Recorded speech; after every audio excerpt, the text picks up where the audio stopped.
আপনার মোবাইলে থাকা এই গুগল ম্যাপের সাহায্যে যে কোনো জমি কিংবা রাস্তাকে মাপতে পারবেন। তো চলুন সেটা কিভাবে করবেন এই প্রসেসটা এই ভিডিওর মাধ্যমে দেখে নেওয়া যাক। তার জন্য আমাদের মোবাইলে থাকা গুগল ম্যাপটাকে ওপেন করে নিতে হবে। তারপর ওপরে দেখুন একটি আইকন, এই আইকনটাতে ক্লিক করবেন। তারপর এখান থেকে স্যাটেলাইট মোডটাকে অন করে নেবেন। স্যাটেলাইট মোডটাকে অন করার পরে আপনি যে জমিটাকে মাপতে চাচ্ছেন সেটাকে এইভাবে জুম করে নেবেন। যতটা জুম করা যায় ততটা আপনি এখানে কাছে নিয়ে নেবেন। নেওয়ার পরে জমির এক কোণায় ঠিক এইভাবে চেপে ধরে রাখবেন। তারপর এখান থেকে নিচে চলে যাবেন। এখানে দেখতে পারবেন মেজার ডিস্ট্যান্স বলে একটি অপশান, তো এটাতে ক্লিক করবেন।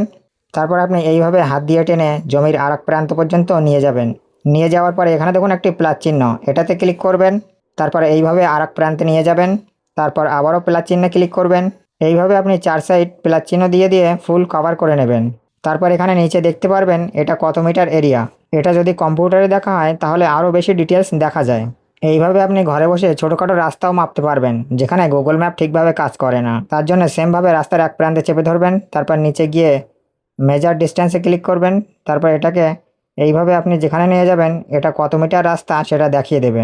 তো এটাকে অবশ্যই একবার ট্রাই করবেন, আর এটা আপনি আগের থেকে জানতেন কি না অবশ্যই কমেন্টে জানিয়ে যাবেন। আর এমন ধরনের ভিডিও পেতে চাইলে পেজটিকে ফলো করতে ভুলবেন না।